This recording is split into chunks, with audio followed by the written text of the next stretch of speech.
ഉശിരോടെ മണ്ണിൽ പണിഞ്ഞ നേരം കാത്തിരിക്കുന്നൊരു മക്കളെ ഓർത്ത് അന്ന് ഉള്ളിൽ തണുപ്പു പടർന്നിരുന്നു. പരിഷ്കാര ജീവിതം പങ്കിലമാക്കി പരമപവിത്രമാം രക്തബന്ധങ്ങളെ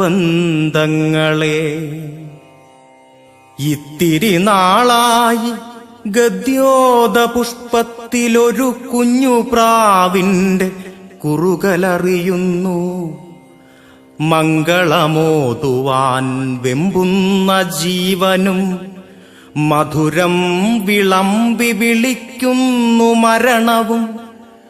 മംഗളമോതുവാൻ വെമ്പുന്ന ജീവനും മധുരം വിളമ്പി വിളിക്കും